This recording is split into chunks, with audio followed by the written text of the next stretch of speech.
Bonjour et bienvenue dans ce nouveau format, le rallongé sud, un format où on va pouvoir développer un peu plus en détail un sujet en particulier. Cette fois-ci, le sujet c'est la posture FDF 2023. C'est parti.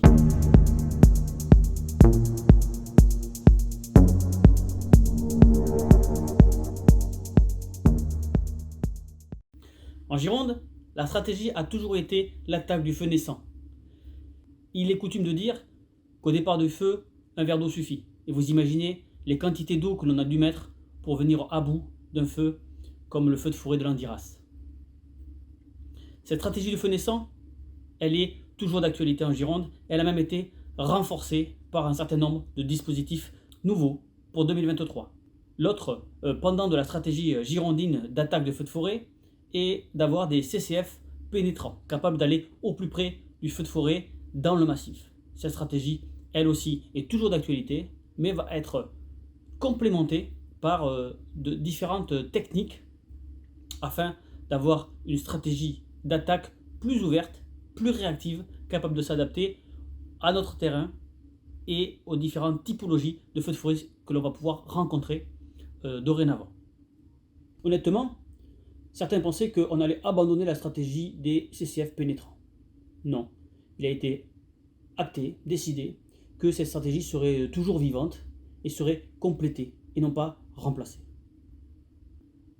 Comme vous savez, l'organisation feu de forêt se base autour d'un certain nombre de risques. On parle de risques faibles, légers, modérés, sévères, très sévères et exceptionnels. Ces risques organisent la réponse opérationnelle en fonction de principalement les conditions météorologiques qui concernent notre massif forestier. Un certain nombre de changements vont apparaître pour certains risques donnés. Un risque faible et léger, il n'y a pas de grands changements particuliers. C'est toujours le risque courant, les effectifs en caserne, classiques, qui vont devoir répondre aux sollicitations dues au feu de forêt.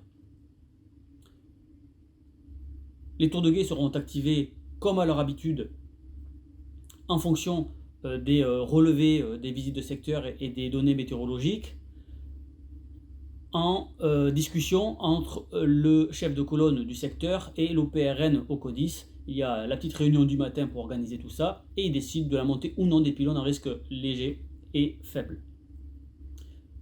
Nouveauté par contre, cette année, à partir du 1er août 2022, 8 caméras de vidéosurveillance viendront complémenter le dispositif afin de surveiller le massif forestier et d'être plus réactif sur la détection des départs de feu. Nous verrons bien si ces caméras de vidéosurveillance sont efficaces.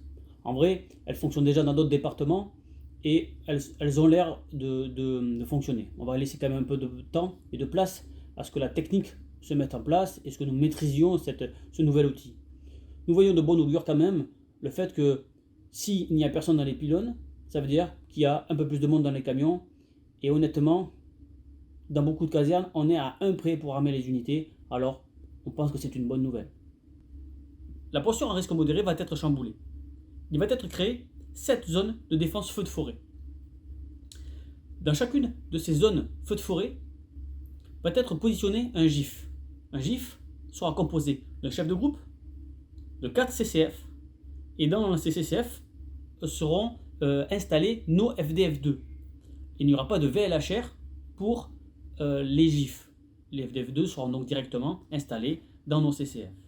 Ces GIF seront donc positionnés sur le massif ou en caserne selon la disposition géographique du territoire afin de répondre plus promptement au départ de feu.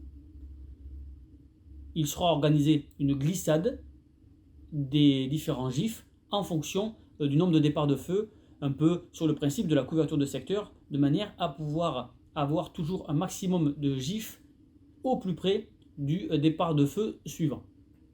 L'engagement des moyens, quant à lui, sera donc composé pour le risque modéré au minimum d'un GIF et de 2 unités, ce qui représentera 8 CCF engagés pour chaque feu naissant en risque modéré. 8 CCF au lieu de 3 moyens de lutte, eh bien ça fait une sacrée différence. Il a été décidé d'abandonner le terme moyen de lutte pour un CCF seul. Un moyen de lutte, ce sera une unité. C'est la même chose. Une unité, un moyen de lutte.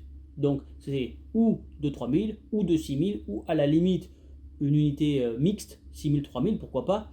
Mais c'est 2 camions à chaque fois. Et ça, franchement, c'est une bonne nouvelle. Je vous rappelle que la majorité des accidents corporels en feu de forêt sont arrivés avec des CCF 6000 isolés. Aujourd'hui, il a été annoncé que la posture était claire, ça ne devait plus arriver. On espère réellement que cette décision va être mise en place et que tout le monde va être bien réactif au niveau des engagements, surtout au CODIS, que le CODIS va avoir les moyens d'appliquer correctement cette mesure qui est franchement une bonne nouvelle pour notre sécurité à tous.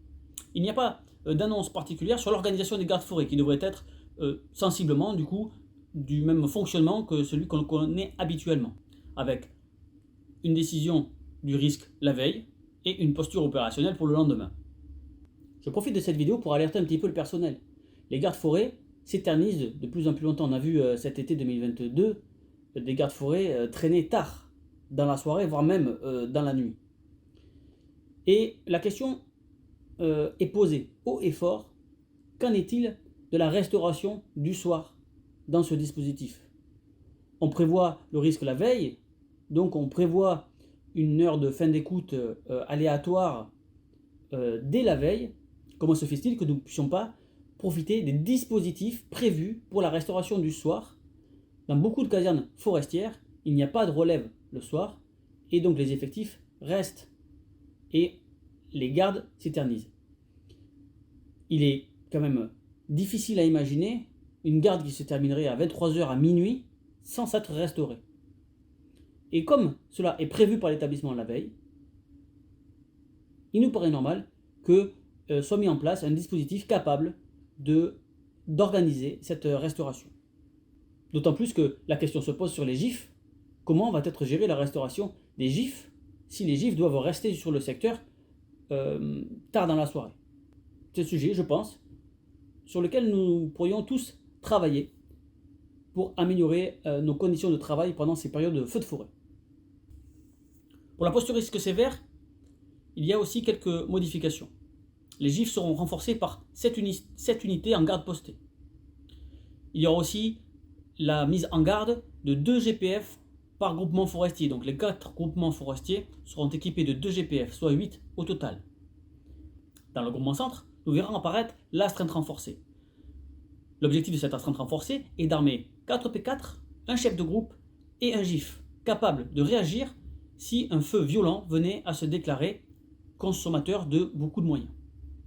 Le GTC a donc une astreinte renforcée.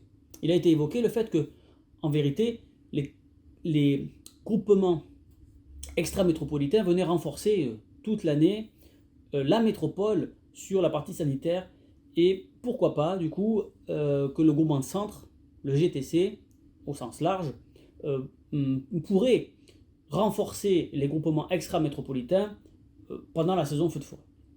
C'est un échange qui peut être équilibré et une façon de rationaliser un petit peu la ressource humaine au SDIS.